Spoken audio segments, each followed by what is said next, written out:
Okay, so welcome everybody, and thanks again, EJ, and welcome to Julie. It's wonderful you could be with us. Welcome to you. Thank you. And to all of those who have come, a couple of new people, I think, also. I can't see who the people are at the moment, but we did have a couple of requests from new people. Okay, so maybe during the course of the afternoon we'll see and welcome more personally the new people. But in the meantime, thanks for coming, and let's enjoy the afternoon together. Thanks, CJ. People have asked the question about how did I end up in Hawaii, and what has drawn me to this practice, etc., etc. So for the last 7 years, I have made this my life, my passion. Ho'oponopono is just such a powerful healing practice. So I started my spiritual journey when I was going through a very painful divorce in 2005, studying with a really well-renowned spiritual teacher in South Africa. And it's only in 2013, so 8 years later, that I really started this journey. And it came to me, many of us, these things are happening in our lives and we don't believe in synchronicity, and you think, why me, and what's going on, and why did I have to close my business, and is God punishing me, etc., etc. But when we just let go of the reins and we just surrender, we get shown. So many people have actually asked me, how did you end up in Hawaii? So a crazy thing happened to me.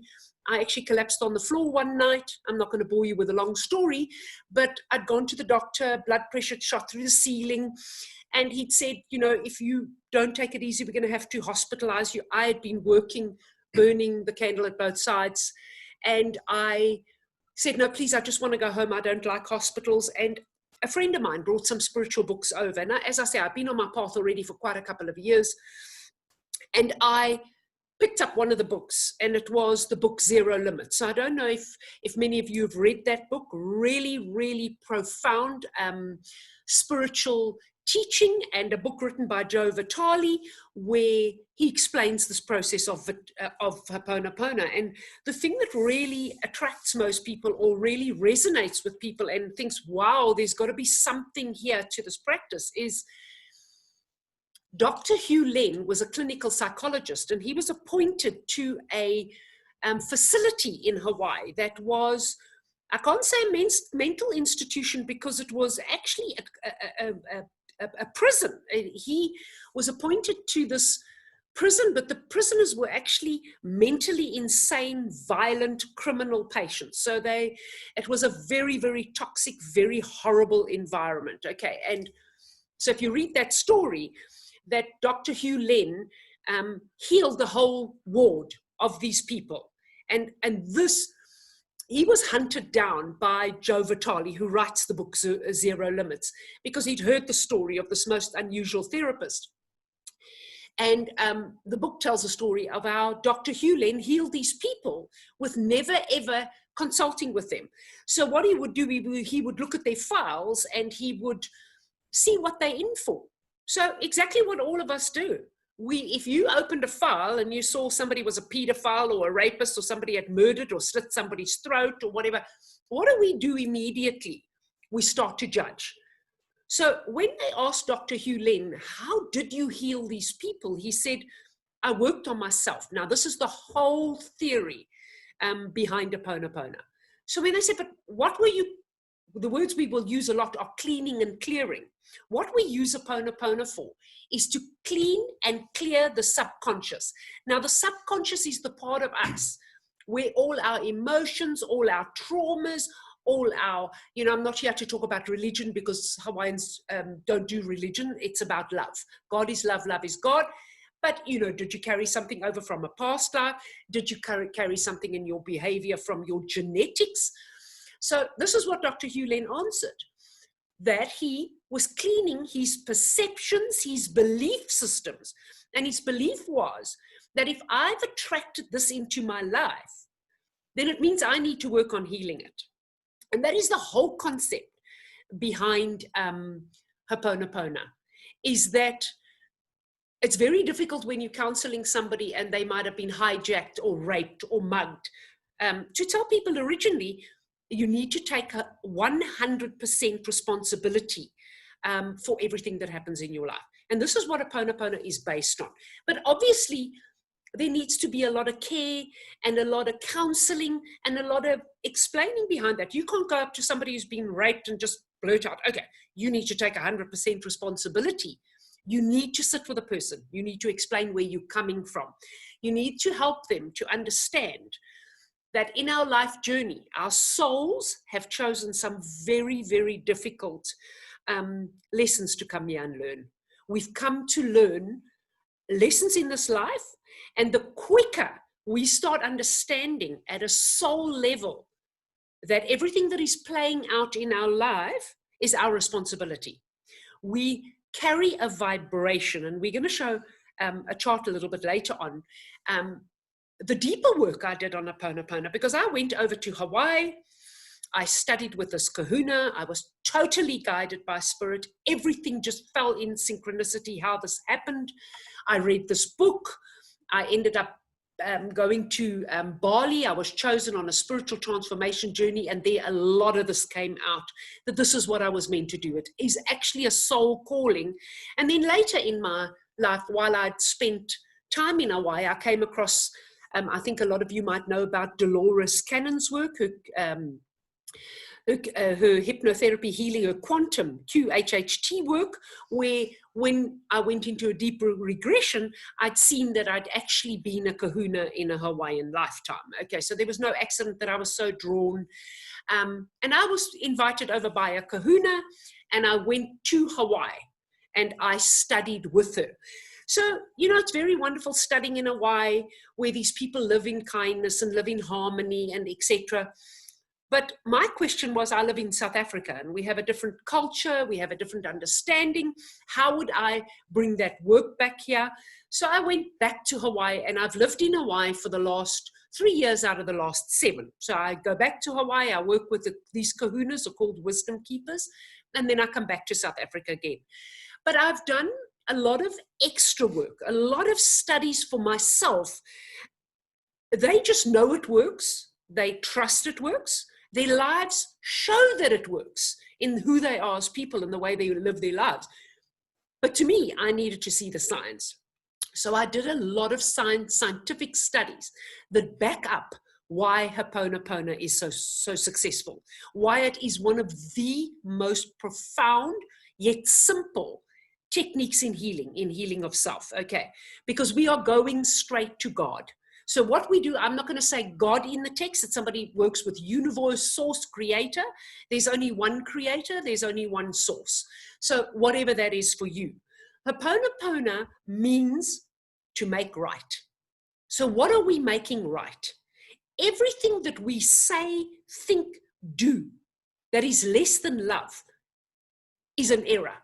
So if you read the book, they will talk about rectify your errors. Okay, so we use Ho'oponopono that in every moment, our errors can be rectified. So if you are thinking thoughts that are less than love, behaving less than love, speaking, thinking, acting, that is an error. So we develop this relationship with God, creator, whatever you want to call him. In the pretext of Ho'oponopono, we actually call this divinity. So what we do, divinity lives within us, in our heart. We are a spark of God. So what we do is we use Ho'oponopono to go straight to God. We go straight to God and we ask God that when our thoughts are less, can he cleanse them from us? So some of the studies that I have done are really, really profound in helping me to understand why this works and why it's so powerful. If any of you have read Diana Cooper's books and her laws of the universe, the laws of the universe state that if you forgive, you are forgiven simultaneously. So Ho'oponopono is all about forgiveness. But there's not actually what we think in the context is somebody did something to me, so I need to forgive them. No. Somebody did something to me because energetically I have attracted that experience into my life. And it's a huge shift of conscious thinking, of getting out of the victim mentality and becoming empowered. So we're not blaming. Okay, so when you look at the conscious shift, you're saying, okay, what is going on inside of me? Instead of, why did this happen to me and I'm the victim that keeps creating this over and over again, you're going, what is going on in me that I keep attracting? Because God is a God of love. He doesn't punish. So why do these patterns keep repeating? I'm just going to give you a small little example. You might have grown up in a home where you never felt loved as a child. Okay? So deep in your subconscious, you have trapped these emotions of not being good enough, not feeling loved. And this cycle will play out your whole life. It will play out your entire life in all your relationships. So your friends will make you feel unloved. And if you all just sit as the lights goes on while I'm talking about, think of some stuff for you. And your family will make you feel not good enough. And then you'll get into a relationship that the person cheats on you. And so we go on. So this is where we look at the major soul lessons. What did we come here to learn? We've come to learn about rejection. We've come to learn about abandonment. We've come to learn about loss, all sorts of things, not being good enough. And the very, very big one that a lot of us, as we're moving into the fifth dimension consciousness, is coming up for us at the moment, is self-love. You know, and a while ago, people thought, well, self-love meant taking myself out for dinner, meant having a candlelight bubble bath. No, it's not. Self-love is about absolutely honoring and loving yourself. And when I was in Hawaii, my kumu actually said some really profound words to me, which has always stuck with me. Self-love means never ever saying yes when you feel no. And how often do we betray ourselves like that? So let's go back into this process. Okay. Ho'oponopono, as I said to you before, is a consciousness. And it's very obvious in my journey. When I started studying in 2013 and I got back to South Africa, nobody had hardly even heard of Ho'oponopono. I'd looked worldwide at resources, and then all of a sudden it started rising. And I noticed that it was a conscious shift.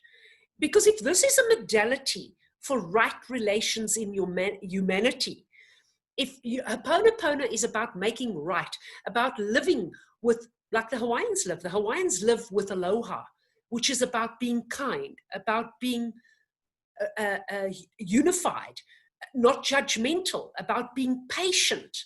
Then how could it change our lives if we could learn to live like that? And so this healing goes right back to the beginning of time. When I've studied what Hawaiians call huna, the huna. Now, Ho'oponopono is a part of huna. Huna is the whole embraced teachings of Hawaiians, and why these people, I went to stay there after my studies for a year first in 2014 to understand the culture.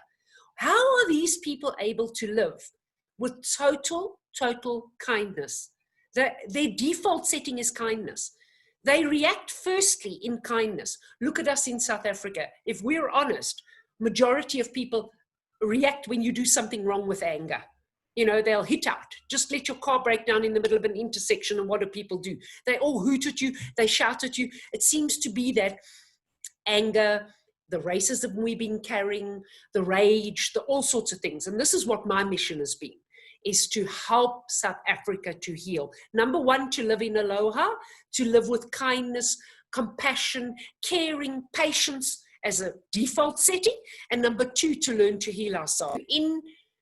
In the early days, the Hawaiians, if they had an issue in their village, let's say they lived in a little fishing village, everybody cared for each other. One person would do the fishing, the other person would do the crops, and they all knew about energy. The Hawaiians were the first people who really understood energy. So they knew if they had disharmony in the village, it would affect their fishing. The fish wouldn't come into the bay. It would affect their crops. It would affect the rain. So right to the beginning of time is where this Ho'oponopono goes right back as a consciousness, where they knew that we needed to sort out and work through anything that is not in harmony in our village and in our community. So they would call in a kahuna, and she would sit with them and she would talk to them, and there's a whole process. So that's not what I'm going to cover with you today, because there's a lady called Mona Simeona. The man, Dr. Hugh Len, who wrote the book, he was trained under Mona Simeona. She's seen as the mother of the modern day Ho'oponopono that we teach today.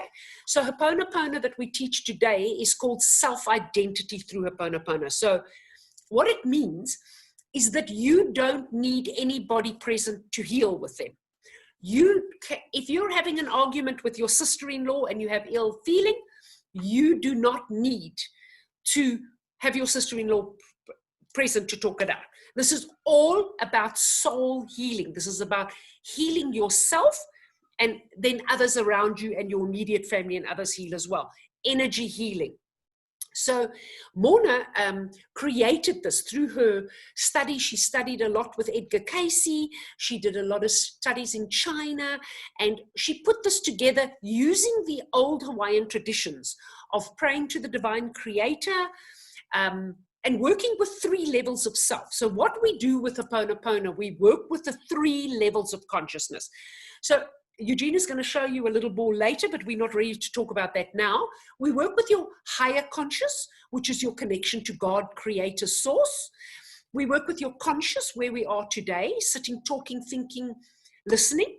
And then we work with the subconscious. And this is the part where all our stuff lies, all our issues from childhood. Very often we're not even aware. And you know, people often ask me, but then how would I know, Julie, how would I know how to use this practice to help me? How would I know that this will be successful? And the key thing I can say to you is, do you know where you need healing? Ask yourself, what triggers you? What triggers you?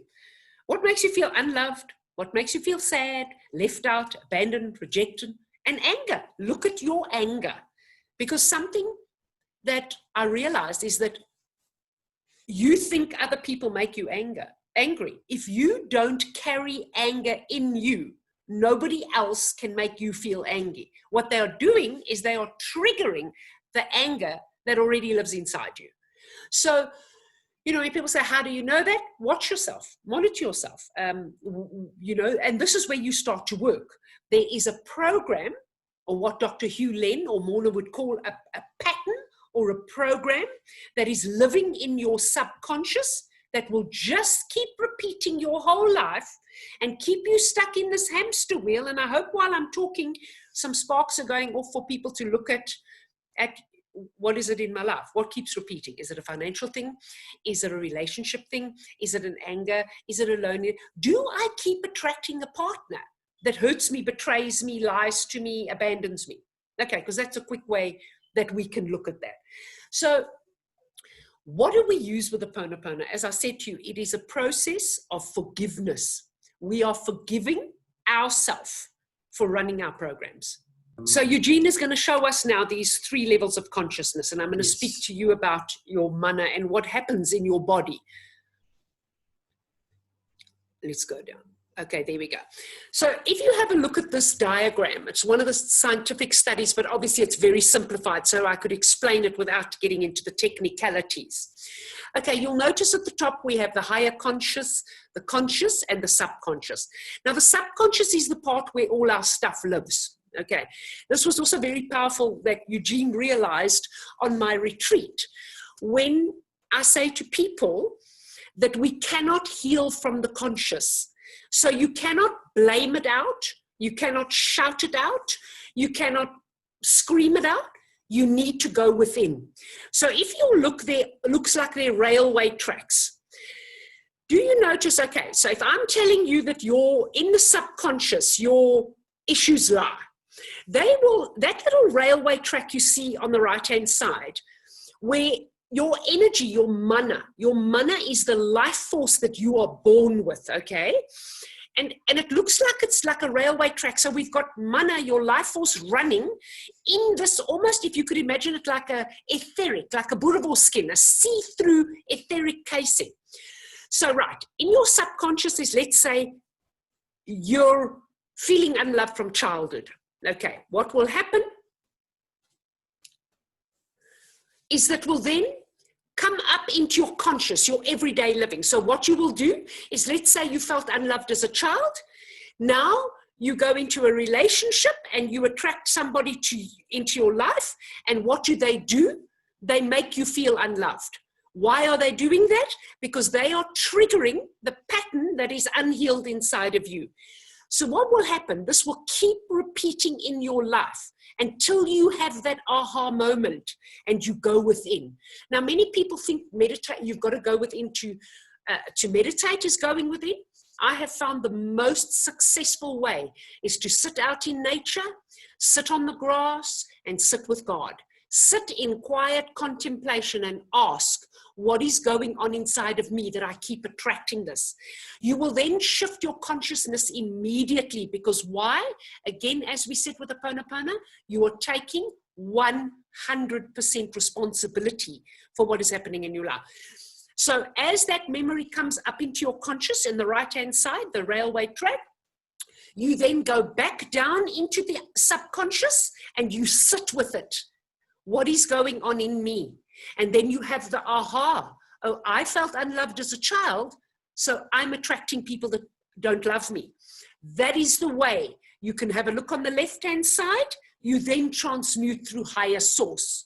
I want you to notice on this diagram, can you see from your conscious, there is no energy flow, any mana going up to the superconscious.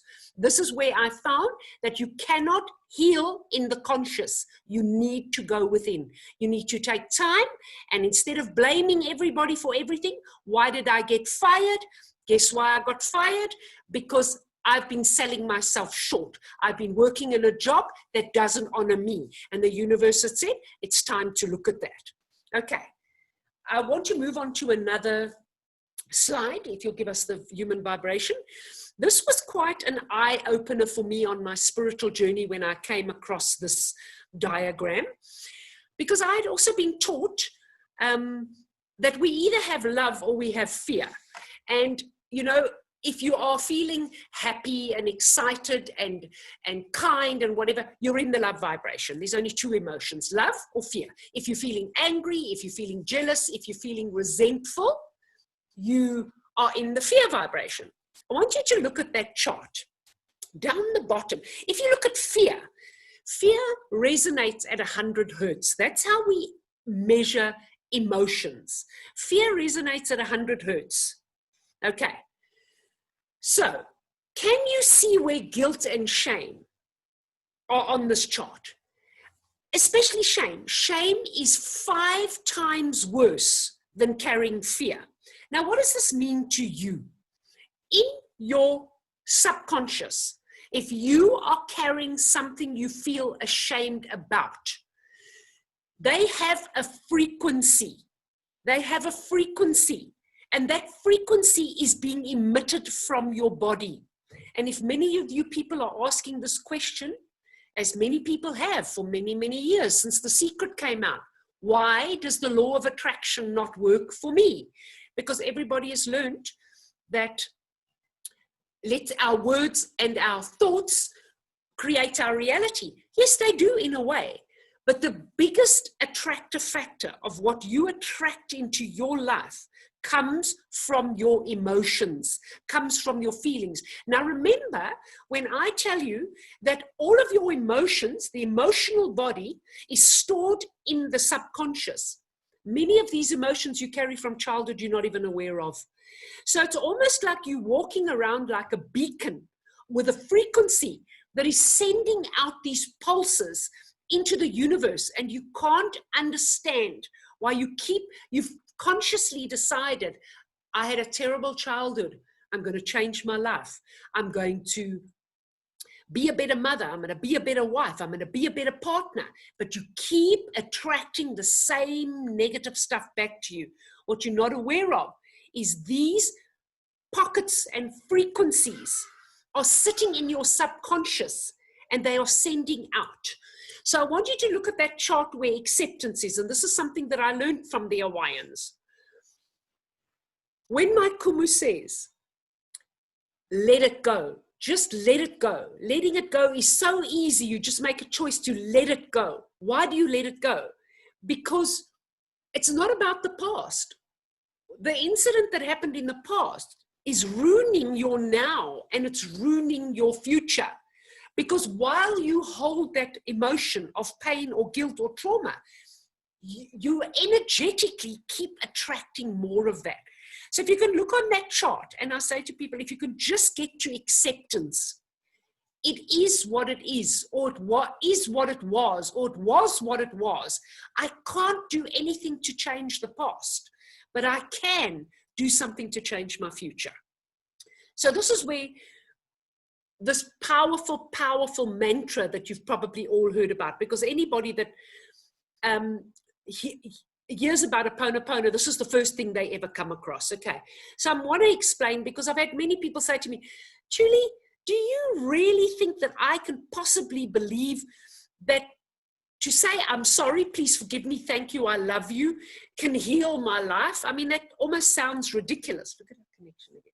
That almost sounds ridiculous. But I want you to understand what you're doing when you are saying this mantra. As I've said to you, Ho'oponopono is about creating a relationship with the divine and the divinity within. So let's say something happens. Let's say you're driving in the traffic and a taxi cuts you off. I've had a client that did this and told me this could never work because this is ridiculous for me to think that energy could manipulate or change what happens. For 3 years, he's traveled to work every day and on Bayers Nordia, and the taxis cut him off, and he swears at the taxis, and he's angry, and he's in the traffic. And I said, what have you got to lose? Why don't you try this mantra? And he didn't listen very much in the workshop because he didn't believe in the work. So I thought, let's challenge him. Let's say, okay, for the next week, as you're traveling, instead of swearing at the taxi, I want you just to keep saying that mantra. Just keep saying, I'm sorry, please forgive me, thank you, I love you, over and over again. So long story short, within 5 days, his wife had said, I'm going to travel with him because I'm not going to tell the truth and I want to see what happens. So on the 5th day, they called me and said to me, wow, there's like hardly any traffic. There are no taxis this morning. I said, okay, so let's try them. He said, oh, that could be a coincidence, Julie. I don't really believe that. So I said, okay, let's do it another week. Call me in a week's time again. His wife tells me today he's the biggest ambassador she's ever come across for this work. So I invited him to come back to the workshop because I said to him, you know what, you never paid attention because you didn't believe this. Now I wanted to actually explain to you what you did. This isn't magic. Well, it is magic in a way. Sorry, everyone, just going to have a sip of water. Okay, so now I explained to him what you were doing. You have anger in you. When I travel in the traffic and a taxi cuts me off, I do not swear at him because I understand anger. I've chosen to release my anger, so I don't have anger. We all know this. When it rains one day, the farmer's happy, but the bride is crying. You know that very exact same circumstances mean different things to different people. Okay, so I try to explain to him, do you not understand that you carry anger? So the universe is not punishing you. It is responding to your vibration. And if you look at it in an empowering way, if you want to stop being a victim and you want to be empowered, this is God, creator, universe, giving you another opportunity to heal your anger. So you're driving along. What did you say? What were you doing that in 2 weeks' time, the traffic had gone, it wasn't bad like it used to be, you're not angry? When you are saying, I'm sorry, now remember you are working with creator, you are saying, God, creator, source, I am sorry that I am running my old pattern or program. In other words, my anger. Please forgive me. You're saying to God, creator, please forgive me for running this pattern. I don't want it anymore. And then you're saying, thank you. Thank you to God again. Thank you for taking it. And thank you for making it right. And then you say, I love you. Because love is the most powerful universal force that there is, the power of energy. And when I did some further studies on Ho'oponopono, I realized how it taps into the laws of the universe. And I did some more studies that showed how Ho'oponopono takes you off the karmic wheel. Now, if you spoke to people years ago, you say, no, if you had karma in a past life, you've got to face that karma in this life. That's just how soul journey works. I did a lot of studies into what happens on the other side, how we choose our journey, who do we choose to come here with, what happens when we die, what are the soul clusters. And then, as far as I was aware, you weren't able to get off the karmic wheel. So why are you able, by practicing oponopono, which is selfless service? Why? Because forgiveness, according to universal law, is a state of grace. So what is a state of grace? It's almost like a pardon from God.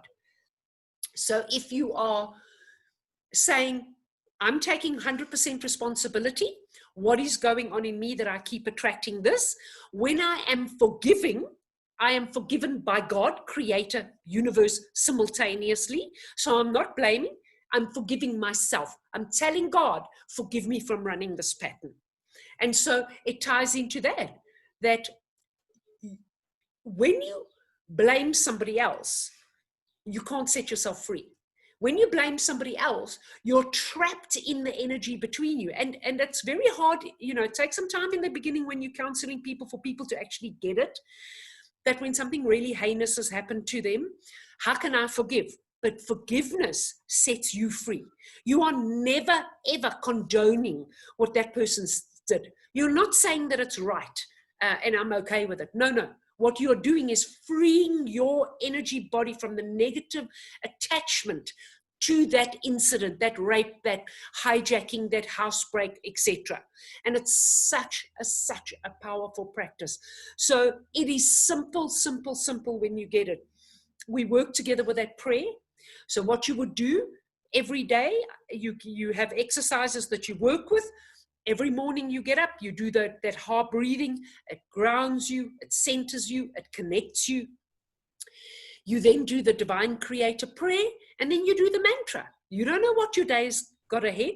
You don't know what soul lessons you came here to learn, what is going to manifest in your day, but what it does to you, it empowers you. And if any of you, Eugene has put my website up for you to go and have a look on my healing retreats, what happens to people. And my mission coming back to South Africa and teaching this work here is not about Julie.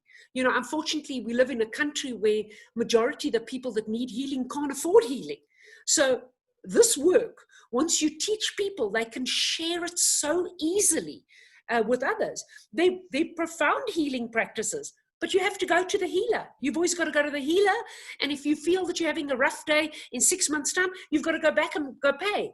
This is about I empower people. So what we do on my healing retreats is I teach the work, show you how it works, then put you out in nature.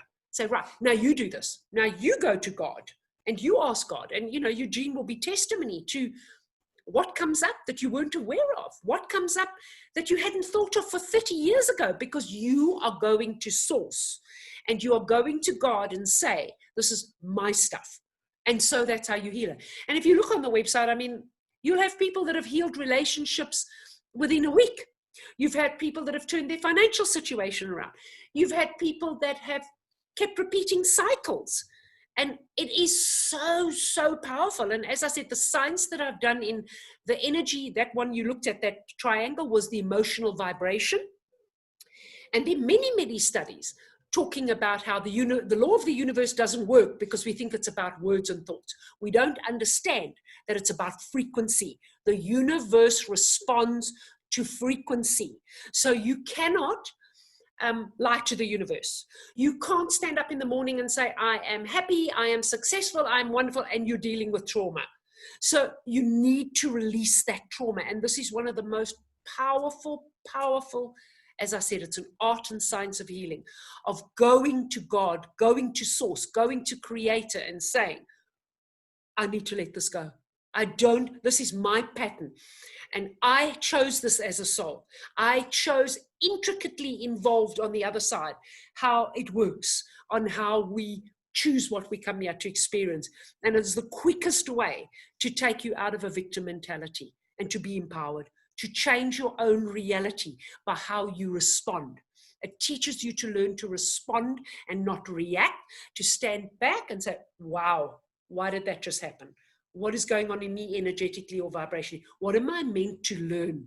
Instead of being a victim and say, why? Say, what is this showing me? What is this trying to teach me? And there's that crazy little saying out there, oh, that if you don't like something about someone else, then you have it too. That's not always correct. You know that there are people out there that are nasty, shitty, ugly, horrible, and you know you're not that person. However, what it could be showing you is what haven't you healed in you.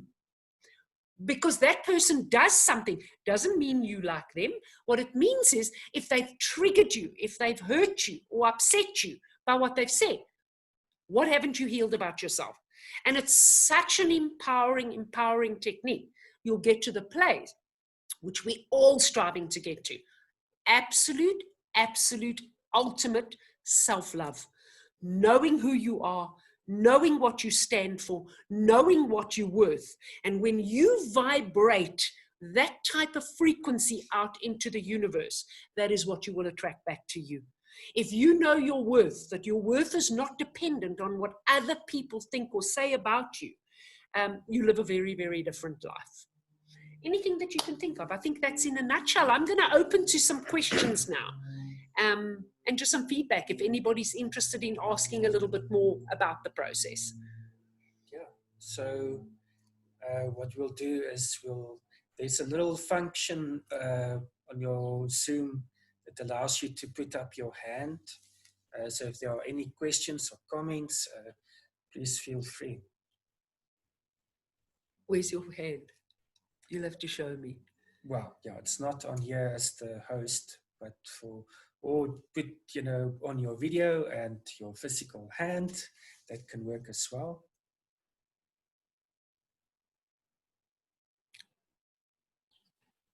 I see Esther.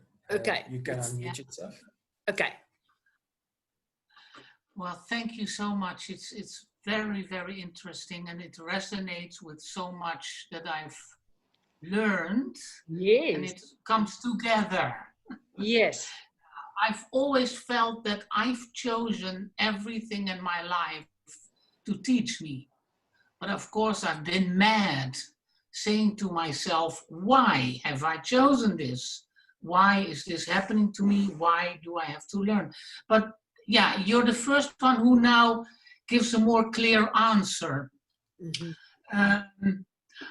Yeah, there's of course a lot of questions. One is there a text of this prayer that we do? Yes, I'll share that. I'll share that with all of you, because I can understand where you're coming from asking that. I did the same. I mean, I got divorced in 2005 and started my spiritual journey, but I had 8 years before I did Ho'oponopono. So I'll be honest with you, I tried every healing modality under the sun. I mean, I know today that my soul was meant to go this way, but when you keep trying and nothing works for you, I found this was profound. And as I studied it 7 years ago, I've just kept going back to Hawaii, learning more, going back to the kahunas, sitting with spirit, finding out what is it about this that makes such a shift and the science behind it. And it's my mission, because I want to live in Hawaii one day. Of course, who wouldn't? It's paradise. But my mission in what we are going through in South Africa, what if all of us could live in kindness and acceptance and loving and whatever? And if we healed ourselves, we would live like that. We wouldn't live with the anger and the rage and the, etc. So yeah, it's a brilliant, powerful technique. Yeah, thank you so much. It's a pleasure. We will be sharing those prayers. I will be sharing, even let Eugene share out with you, that you remember that breathing, the 3 fundamentals for what you can practice every single day to keep in alignment, to start releasing and healing your stuff, is the breathing, the heart breathing, the divine creator prayer, and the mantra. And that every time something happens in your day, before you react, say the mantra in your head. You are basically saying to God, in that moment, something's been triggered in me. What is it? Is it rejection? Do I feel sad? Have I just got fired at work? Do I feel rejected again? Before you allow yourself to get sucked into that emotion, keep saying that mantra in your head, in the shower, in the car. It will change your lives. And I promise you, I have yet to give somebody that work and say, come back to me in 1 week and tell me that you've changed it. They haven't seen profound change. So I'll share that all with you. Yeah. So what I've done is in the chat feature, I've shared Julie's email address. So if anyone still has any questions, or if they would like to share anything with them, like the press, I see that Frans has raised his hand. Frans, please go ahead. You can unmute yourself. Yes, hello, good afternoon. Hello. I don't think I know any one of you, but I think this is a connection via Sediba, is it? Is that how this is coming together? Yes. Yes, I lived many years in Johannesburg. I'm now calling in from Scotland. Oh, wow. Fabulous. And so I'm very happy. Some things have happened in my life recently, or let's put it that way. My life has been extremely challenging over the last 30 years. And recently something very traumatic has happened again. A relationship has fallen apart. I know Ho'oponopono for quite some time. Okay. I haven't applied it as me today here from you, Julie. Yes. And that the impression I have, and you pointed that out, the impression I have is very strong, that this is as a self-healing tool, as a metaphor that is really directed towards me and my contact with the universe, with the source, with whatever. So I find that that's something new, and that's something I need to apply really, because I have attracted also this situation in my life, what has recently happened, which is unfortunate. But you are talking about South Africa. I've lived in your country for 12 years. I've experienced your country and found the magic there. But I'm on my way to go back to my home country, which is Germany. Yes. And I've basically not lived there for 38 years. Mm-hmm. And the reason why I'm going there is very similar to what you said earlier about your relationship to South Africa. There is an enormous polarization in Germany right now. Yes. And there is definitely a risk of deterioration. And there's a lot of blame, and there is no radicalization yet, but it may well happen. Mm-hmm. And not only do I have a strong heart for my country, although I didn't live there for a long time, but I have a strong heart for my country, and I would like to contribute to improvement of this. And I wonder whether, I don't know how strong Ho'oponopono is known in Germany, but I'll be honest with you, it's growing. As I said, I've been watching it grow. And, I didn't understand why it had to be me when I do understand today. There's a long story about me Spirit guided me to contact the kahuna that I ended up working with, in really authentic indigenous woman. And when she Skyped me back, it was very overwhelming for me at first when she said to me that and she first said, I only work with the land. She lives near that volcano that was going off, Kilauea. And she said, I don't work with people anymore. And okay, so I'll have to find somebody else to teach me. And 3 days later, she messaged me back and she said these words, which really overwhelmed me a little bit at the time. I was a very little sheltered life, married for 25 years, never gone out of my comfort zone. And she said these weird words to me, which I only understood years later. She said, it's my cosmic responsibility to teach you everything I know. That came from my guides. So of course, when I got to Germany, when I got to Hawaii, that was very overwhelming. And then it really made sense. These indigenous people that hold all this wisdom live on an island in paradise. Why would they want to travel the world? Okay, why would they want to go and live in a place where there's racism, polarization, blah, blah, blah? That's obviously what it was to be with my journey, is that my children were grown up, I was divorced, I was totally passionate about this, loved going to Hawaii, but have a passion for my country and teaching, so I would travel. To be honest with you, in the last year, it's exactly how Spirit has guided people to me, and now it all makes sense why it was. She said, I'm the only certified practitioner, Hawaiian certified in South Africa, and I'm in the process of earmarking more people, because if I want to go home eventually and live in Hawaii, I need to make sure that South Africa's up and running. Every time I train a practitioner, they leave the country, and we're laughing. I have a practitioner now in Germany that I can put you in touch with, and I have a practitioner that I trained in December that is now in Holland teaching. So, and I now have one in New York. So every time I train a practitioner, within a month or so, they leave the country. So Ho'oponopono is spreading hugely. Hugely. The indigenous people are older, my kahunas and them are in their 70s. They certainly don't have the passion, or like me, a gypsy, live in 2 suitcases and travel, and then I'm in Hawaii, and then I'm in South Africa, and etc. So it's certainly growing, and I know why. It's a modality for right relations in humanity. And if this was taught at United Nations and World Health Organization already in the 50s, my question is, they said it was so successful, why hadn't they shared it with us? Because again, we've watched what's happening at a conscious level at the moment. All the stuff suppressing us is falling away. So why would you want to teach people to free themselves? Because then you can't control them. So, I'll put you in touch with my practitioner in Germany. Thank you. Yeah, thank you. Pleasure. Anyone else? So maybe what I can just share with everyone. Yes, tell us. Is that I first heard about Ho'oponopono about 8 years ago from one of my friends who's a spiritual teacher, and it's a Dr. Len Hu that you were talking about. Yes, that wrote the book that healed the people in the sake, yes, in the prison. Yeah, but like you, Frans,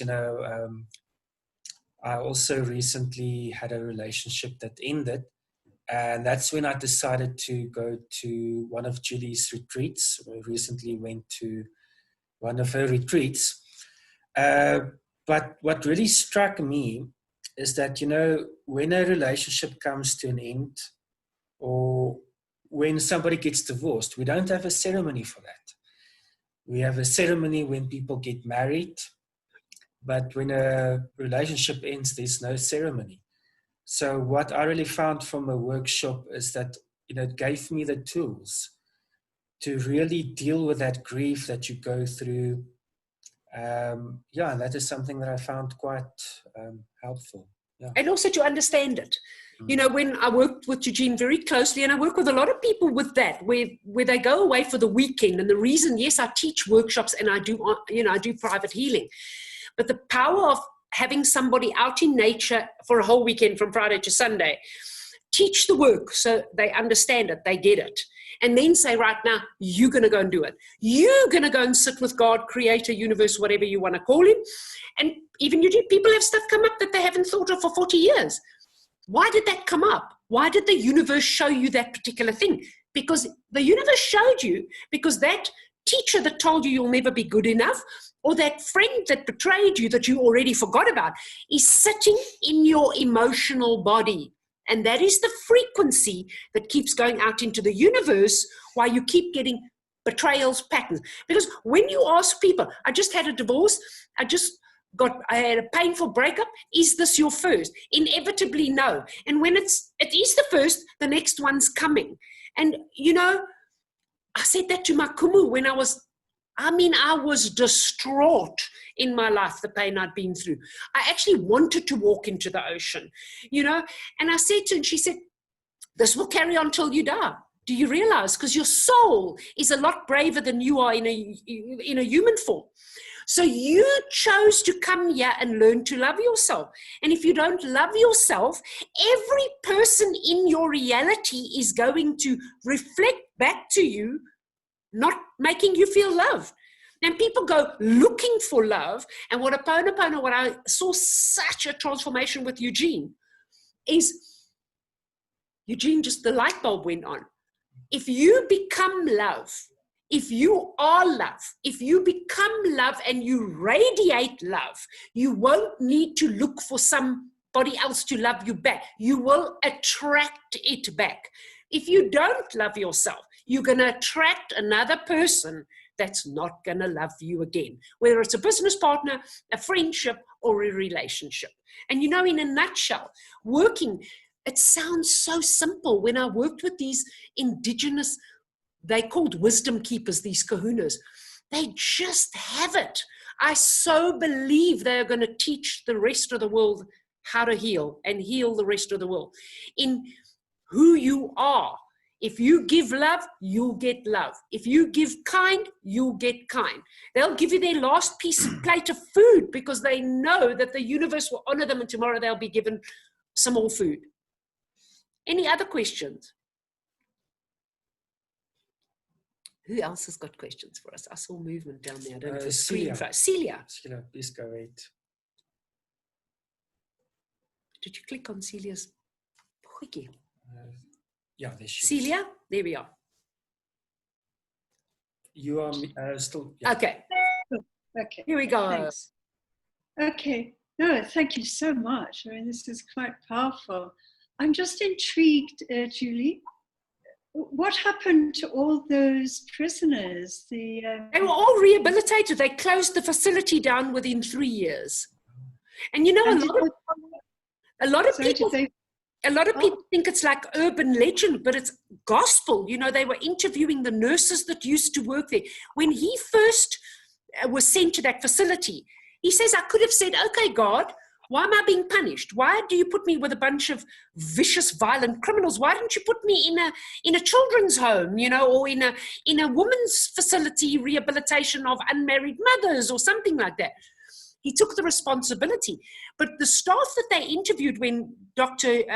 Joe Vitale hunted him down to do the story with him, and then people didn't trust. They thought it was urban legend. They started interviewing the nurses. When he took over that facility, the energy was so bad that the paint wouldn't even stick on the wall if they repainted. The staff would turn over. And within a year, they said he was amazing. If you just stand in his presence, the energy. And he just worked on himself. The staff started being happier. They could unshackle the patients. In the beginning, they were never even allowed to go into the courtyard and sit in the sun. And nobody ever knows why, but out of the whole facility, only one person was not rehabilitated from that group. Eventually, everyone was rehabilitated and they closed the facility down. Wow, that's amazing. Yeah. And did they follow up with those people themselves after? Yes. Yeah. So Okay. it's profound. And, if you try, if you go onto my website, I always ask people when you've had a transformation, because I can tell anybody anything. I can tell people stories. When stories are happening is when you see people's experiences. So I often say to people, if you've had a life-changing experience, please just go put it on the review of what the work did for you. So people, whether it comes to an author trying to write a book, why does the one book succeed but the other book doesn't succeed? Because somewhere in your mind, you don't think that book's as good as the first one. It's all about energy. And, it's such a thing to get our head around is everything. There's so many people that energy is everything. And the Hawaiians knew this back to the beginning of time already. Oh, it's amazing. No, truly amazing. Oh, thank you. Thank you, Julie. Pleasure. Anyone else? Peter. Yeah. Peter. Please unmute yourself. You're still muted, Peter. Okay, here we go. We can hear you. Yes. Okay, I know this is a bit my personal experience. I went through a rough patch myself years ago and a couple of years ago, and recently with one of my friends. So what I'm listening here to as well, as everything happened, I started putting the good energy out of there, and everything is good coming back to me now. I'm getting tears in my eyes. For me, it would be nice to come onto your retreat thing to help with the process, to grow more in that. You know, the understanding, as I say, when you get, it's taken me 7 years. So a lot of people, I'll be honest with you, Peter, a lot of people read the book. I'm not here to trash anybody, okay? Consciousness makes happen what makes happen. Everything happens for synchronicity. So this was a dying art. We don't have to get into politics. We all know that. Hawaii was stolen by the Americans. So what happens? That indigenous, beautiful culture, Americans flood there. Their youth starts changing. So we can see it when I go back and how the consciousness of Ho'oponopono is rising, okay? And to live that way. And so when the book went out, when Joe Vitale wrote the book, he's an American, he is a marketing guru. You know, Hawaiians are humble, they're indigenous, they are beautiful people. They really weren't happy when a man has got a big fat cigar in his mouth, leaning on his sports car. And, you know, the idea of what abundance is compared to that Western. So they were very aggravated about Westernizers, Western people bastardizing their practice. But you know what? He hunted Dr. Hugh Len down, who had studied under Morna, and they wrote the book. And you know what the book did? Even if there's a lot of discrepancies in the book, and even if the Hawaiians were fed up because he couldn't even get the mantra right, but the book went worldwide. It went to #1. So what did it do? It started us deeper questioning. Okay. So I spent the time doing deeper studies so that I could help people, because many people just reading the book don't really get the science. I needed to not speak to Hawaiian, like you say, I start understanding energy. And Hawaiian, I mean, they don't care if I get it or I don't get it, because they get it. They live in kindness and love, and they've practiced this their whole lives. I needed to get it. I needed to be able to bring the science back here and say, people, this is not just about Hawaii. This is a consciousness. Look at energy. Look at human emotional vibration. Look at studies of the karmic cycle, that it takes you off the karmic wheel.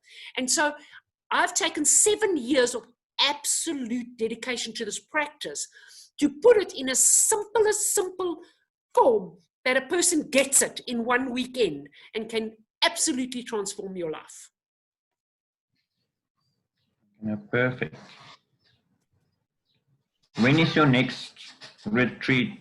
I've just put together one now for, you know what I'm going to do now before we close? I know people are nervous with this. I am not. I don't fear energy and stuff. I'm going to give you my cell number, that if anybody wants to WhatsApp me, it's always so simple. So my next retreat is the 6th to the 8th of November at Thirsty Falls in Michalisburg. And then I also do people who can't go, the weekend is the ultimate experience, because you're together with me the whole weekend. We sit in that energy, in that consciousness. We do quite a lot of healing that has come from spirit to me in Hawaii that, you know, was downloaded. How do I take you out of 30 years of repeating the same pattern and give you exercises that in 2 weeks you can change your life? And we do heal every relationship in your life. I can't do that unless I have people away and we're in a small group. Okay, so it's the 6th to the 8th of November, but I will definitely share with the group all the info. And if everybody's got a pen, if anybody wants to contact me, I'm going to give you my cell number now. You can always WhatsApp me. It's 083 701 5695. Okay. And then I can get all the details to you. Anybody else? There's a lady with a hand up. Thank you, Julie. It was very insightful. And it's interesting for me how things just fall together, because I haven't heard anything about this. Like Wow. someone introduced Kauna massage to me, and I drove all the way on Monday to Johannesburg for my first kahuna massage. Can you maybe say something about that? Who did you see, Derek? Yes. Okay, now I know Derek well. There's like quite a bit of, they do it at Ho'oponopono. They do it under, there's a lot of, I've got to be careful how I say this. There's a lot of discrepancy in terms of what a kahuna is. Okay, so a kahuna is a wisdom keeper. Okay, so you get a wisdom keeper that does overlap. Sorry? Oh, Is it back? Is it back, the sound? Can you hear me? No, I said, is it overlap, you were saying, Yes. So, of modalities? yes. So now what happens is you get a kahuna that does massage, you get a kahuna that does plant medicine, and you get a kahuna that does like oponopono. It's a different type of healing. So in Hawaii, their actual official massage is lomi lomi. So this kahuna massage that the people are doing kahuna massage is a wisdom keeper, and they put it to Hawaii, but I've never been able to really get to the proper science of why they're calling it kahuna massage when they're not using lomi lomi, which is the official massage of Hawaii. But I think it's a combination, the kahuna massage, very powerful, incredible, because it's also energy movement. And I know that he studied with Anthea, and Anthea has studied with somebody in Australia. So, you know, when you talk kahuna, it's indigenous people. It's the Mayans and the it's all of those people, the Maoris, all of we're all seeming, when the world is going to chaos, if you're really honest and look around you, we're turning to the indigenous people for help. They're the ones who have the answers. The people connected to God and the land. You know, so, yeah, it's powerful. It's a beautiful massage. I know Derek well. I know him very, very well. He's a student of mine. He's done work with me too. Thanks. Pleasure. Any other questions? Maybe what I will also want to share with the group is a couple of months ago, Trish did a talk about the Lord's Prayer in Aramaic. And you know what she shared with us is that part that we traditionally know as, and forgive us our trespasses. We can't hear you, sorry. Say again? They can't hear you. Why? Can anyone else hear me? We couldn't hear you. Shall I move closer? Yes. Okay, sorry. I mean, it was lost. It was scrambled.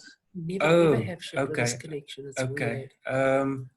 So what I wanted to share with everyone is a couple of months ago, Trish did a talk about the Lord's Prayer in Aramaic. And a lot of what is in Ho'oponopono reminds me of what this prayer actually means in the original Aramaic, the language that Jesus spoke.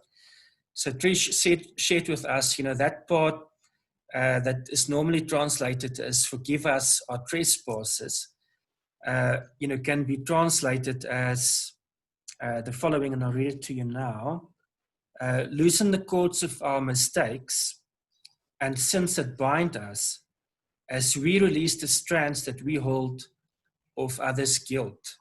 So for me, you know, in my, you know, understanding of Ho'oponopono is that we need to release Energetic cords. Yeah. That's another thing that we do very, very strongly. Even in all the kahuna work, when I do a healing with people and they come to me individually and I do individual, we go into the ancient Huna healing session. We cut aka cords, what people call aka cords. And, you know, Spirit shows you in amazing ways, because if you don't get shown an example, it's not that obvious to you when you're trying to teach someone else. So my word have I been through the ringer, okay, so that I could, what I haven't been through, so that I could work this out. But you could have somebody that's caused you pain and hurt you, and you could move. I mean, you do not get further than from South Africa to Hawaii. I think in travel, that's the first. The energy is still running up and down that cord. when you are connected to somebody, especially if you've had an intimate relationship with somebody, the cords are thicker. They are energetic cords. Now, cords aren't just to people. They're to people, places. I mean, how many of you know that you hear a song and it takes you straight back to a place 10 years ago? What is that? You smell the smell of something and it takes you back to your childhood where your mother was baking cookies, or what is that? That's energetic attachments. Now, we don't mind when energetic attachments are good, but when they are bad, when they have negative energy, you can move out of a relationship, out of an experience 10 years away and still being affected by the energy because you haven't consciously gone in to remove what the Hawaiians call aka cords. We cut your negative energetic cords to people, places, incidences. That's why I always go back straight away when somebody says I'm having a trouble in a relationship. I never ask them, well, tell me about your girlfriend, because it's got nothing to do with a girlfriend. They will tell me about your childhood. Tell me about your last relationship. Tell me about your parents, because that's where it comes from. We all do this in our childhood, and then we need to release that energy. And the quicker you can come from a place of understanding that energy impacts you in every way. We are energy beings. So you need to release any low vibrational energy. If you looked at that chart that Eugene showed you, you cannot live in love and peace and joy when you are radiating shame and guilt. If you put your radio station on 94.2, you can never pick up 94.7, no matter how angry or cross or you scream or shout. The frequency is wrong. And that is something that is coming so into the fore at the moment, of us really, really in this fifth dimensional consciousness shift of understanding frequency and what low vibrational frequency does to us. And it doesn't just ruin yesterday, it ruins today and tomorrow for you as well. How critical it is to release that stuff. I see that Franz has had his hand up for Franz? a while. Please go ahead, Franz. Go ahead, Franz. What Eugene said earlier, and also Julie, it refers to that about shadow and shadow work. Absolutely. In Africa, in South Africa, and also, as I said, in my country, definitely very big shadows. Yes. And a lot of shame. Yes. And I've come to learn that the self-love is really not at all available and complete unless I recognize very consciously these shadows. Absolutely. So it seems to me now, what I'm learning from you today is that the Ho'oponopono is very much a tool to address exactly that. It's a tool to, yeah, well, obviously the forgiveness has to happen, but it doesn't happen necessarily from the outside world. We have to do it with ourselves. Only way, because you've got to, you know, like I have a reality. I'm a single woman, and I've been single woman for 15 years, and here I am, and then I have friends who live around me, and I don't know why. I think I didn't consciously make this choice, but I've moved around and lived on my own and whatever. And then my friends will tell me an experience about because they're angry or they're racist or they whatever, and they'll tell me all these experiences, and then I'll sit and say, you know, I'm a single woman, I've lived alone for 15 years and I've traveled up and down to Hawaii or whatever. I've never had an incident. I haven't even had a hosepipe stolen out my garden or what, because I don't entertain that energy. I don't live in fear. Like as we showed you that cycle, if you keep fearing something, it is universal law. This is not my theory. This is not what I made up. This is universal law. If you fear something, you're going to attract it. If you are hiding hatred, if you are hiding shame, if you are hiding guilt, guess what? Your subconscious that you're not consciously aware of, send a frequency, you're going to attract that to you. So the quicker you can get to loving yourself through all of your imperfections. None of us are perfect. We came here to experience life perfect in our imperfections. Every one of us chose exactly our physical being for the lessons that our soul chose to experience on this earth. And the quicker you can get to that, when you become love, you radiate love, you attract love back.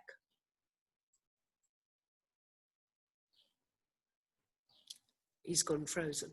No? Can we hear you? Can you still hear us, Frans? No, he showed his ears. Okay. Anyone Thank you. else?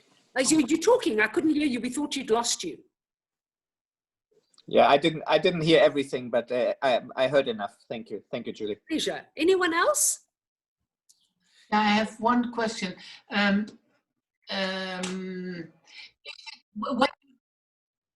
Yes, Esther, can you hear me? Yes, Esther, we can hear you. All right. I was wondering, I think I've lost the memory of a lot that happened in my early childhood.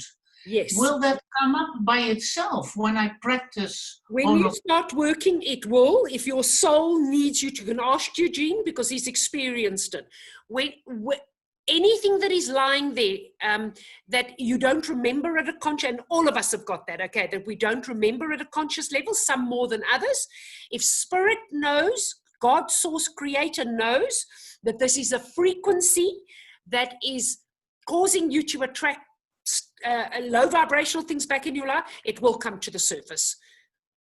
You know, if you were 2 weeks old and you happened to be a colic baby and you were born and your mother you were the first child and she hadn't had a child. This is a simple how quickly these frequencies are trapped in us. So your mother does nothing wrong. She thinks this baby is screaming so much, I can't take it. I am a nervous wreck. I'm going to leave her in her cot and I'm going to go to the kitchen and I'm going to make a cup of tea and calm myself down, come back and see to my baby.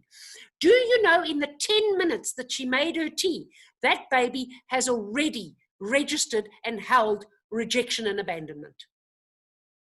How would we ever remember that when we adult? Yeah.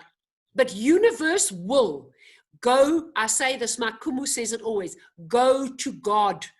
Who knows better your blueprint, your creation, where you need help than your creator? So when you go to God instead of anybody else, you go from your source to God's source and you ask, what is going on inside of me that this keeps coming up? If you're sitting, Eugene knows that he was with a whole group on my last retreat. They would come inside and I say, anybody want to share? And they'd say, Julie, this came up that I haven't thought of in 30 years. Or I said, let's talk about that. How did that make you feel? What do you think you are feeling inside yourself? Not good enough because your teacher said you're useless or you're stupid, and you hold on to that. And then you forget about it over time. But that frequency is what stops you having a blissful, joyful, harmonious life. Because Hawaiians believe that's our divine birthright, is to live in love, peace, and joy. Yeah. And if we can remove all the blocks to that, we'll all live that way. Mm-hmm. Make You're sense? not giving retreats online, eh? No. I'm too far away from you. And also because Hawaiians are there, I will travel. I mean, my dream is I need to get, South Africa is in dire straits at the moment. I mean, the lockdown's probably, there's no accident that financially, economically, everything South Africa is probably the worst than the rest of the world in resources and stuff. Once I get South Africa going, I'm busy looking to train practitioners, and I then will go to live in a Wabi base, but I am going to travel. I will be taking my work, the work worldwide, and finding other energetic, vibrant people who are as passionate about as me so that we can, I believe this will heal humanity. Any other questions? Celia, I saw a question from France about Sediba, if Sediba is still going. Oh, yes. Can you hear me? I had to move away. Can you hear me? Okay. Just a minute. This battery is... Yes, I was just mentioning to France, we are still really hoping, even this year, that we might get a new director. There's a new provincial, France, he's a South African Indian guy who's now taken over the provincial of all 3 provinces. And we've had some meetings with them, and at this stage, everything seems to be in limbo.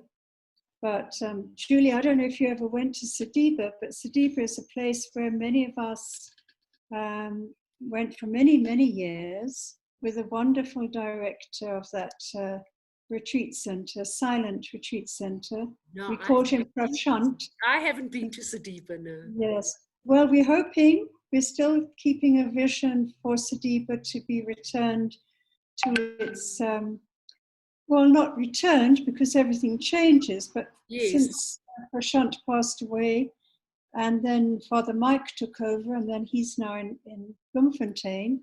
But we're hoping, still trusting, that there will be a renewed Sediba, and those we haven't had a chance to introduce to Sediba. Iche, I don't think you've been there yet, have you? No, but you've heard us talking about it. It's a spiritual home, totally open, an inter-spirituality center. Oh, wonderful. Silent meditation with a beautiful small chapel, circular chapel, a wonderful zendo with space for meditation and other activities. For example, Eugene's friend who did the sound therapy for us, Vilna, she lives close by, and we're really looking forward to having a session at Sediba in person. Of course, in person when it happens. Yeah, So and it would now, be, I do short workshops, and this is just an explanation, but when you can get into I could do a short workshop with a group is fabulous, that you can then try the exercises, and that we're together. It's very difficult. I still believe, yes, we have to use Zoom and Skype, but to be hands-on is fantastic. yes. No, absolutely. So that's the answer to the question, Iche and France. I hope there might be a chance for you to come to Sediba before you leave for Germany. I'm not sure when you're going, but we still hold. I love this South African expression. I found it very strange when I first came to the country. You hold thumbs. Yes. Don't you? In South Africa, you hold thumbs. Yes. In England, we cross fingers. I suppose it's all relative.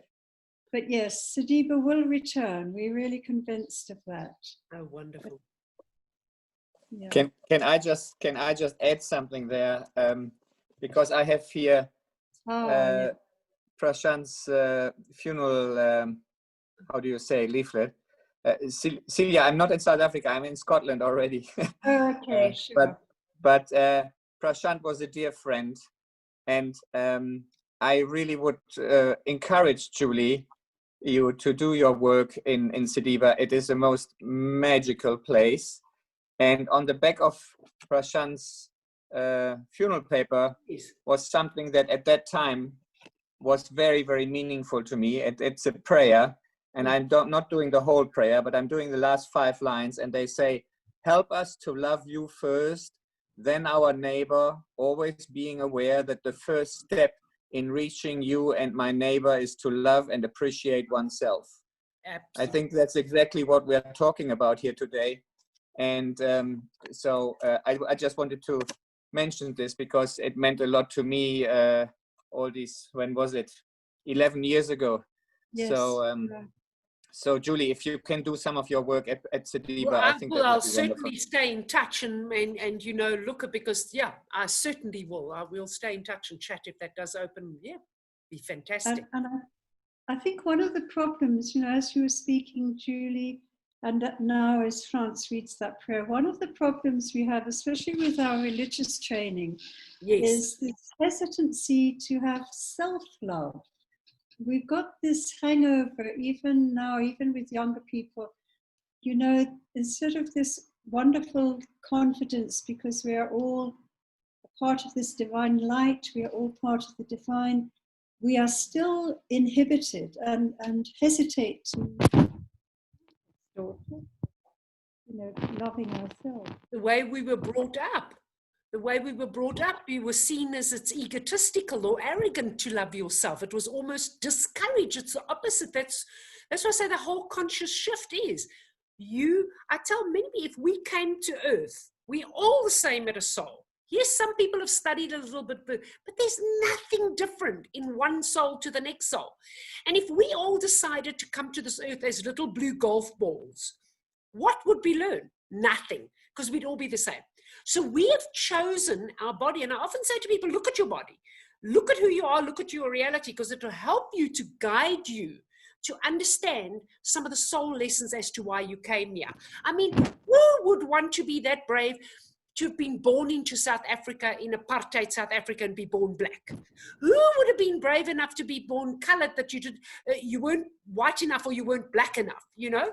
And we were even talking about gay people. You know, people say, I said, do you know how brave you have to be in this judgmental South Africa to actually decide to choose to incarnate and be gay because you know what you're going to deal with? You know, so these are the things that help us to understand also how different and how perfect and how beautiful we really are. I was born to a father, and it helped me so that my dad never called me Julie my whole life. He called me fat gat or fat so. So for those of you who don't know, it's fat ass or fat so my whole life. So can you imagine where my self-love and self-worth was when the primary role in your life, your male, calls you that? So I spent 30, 40 years attracting people, from friends to family to husbands to a partner to whatever, that never loved me. Because I radiated not being good enough or not being loved, until I shifted that completely and realized that I need to release that wound and love myself so that I attract people who love me back and I don't go begging for love. So it's so crazy when we look at how we're shifting from what we were taught 20, 30 years ago. If you love yourself, you're egotistical and you're arrogant. No, I was just confirming what you were saying, Julie, that especially in our religious training, you know, it's yes, loss of self, and we misunderstand that, you know. Yes, we do need to lose ourselves, but it's that selfish self, that egotistical self, when it comes to the realization of our true self. Yes. Helpful, and maybe a lot of people we need to have the courage. Your sound has disappeared again, Celia. And it's not us. Our signal is 100% full. I know my signal is brilliant. Celia, we've lost you. There you are, you're back, you're back. Sorry, my sound is on here. No, I think something's happened. Sorry. We can hear you now. We can hear you clearly now. Oh, okay. Came back. Well, I was just saying, sorry, my mute is on. And so I was just saying, okay, or something. Thanks so much. If there's no more questions, I'm going to say thank you so much, everybody. It was such an honor to share with you. And as I say, we've put that out. If you want to learn any more info, I do short workshops. I do individual healing from home. And as I say, the retreat is the bonus because we're together for the weekend. But if anybody's wanting to know more, we certainly are going to be sharing that Divine Creator Prayer and the mantra with you so that you can already start. Just in the mornings, wake up, do some breathing, do that prayer, do that mantra. That alone has already changed people's lives. When something comes up in your day, before you react, if you feel yourself wanting to go, you know that an emotion is being triggered, just play that recorder of, I'm sorry, please forgive me, thank you, I love you, and watch the difference. But thank you, everybody. It's been such an honor. Thank you. Where will you share the prayer with us? Where? we will find out. Where did you get everybody's names and links? What they linked on? Do we have contact to them? What I would suggest is in the chat feature, I've put Julie's email address. Yes. If you would like the press, just email me and I'll mail you back. Yeah. Okay, that'll be the quick and easy one. I've got everything on email. Thank you, everybody. Thank you. Thanks, everyone. Thanks. Bye. Bye. Bye. Very Thanks, much. Eugene. Bye. Thank you, everyone. Thank you. Bye. Bye.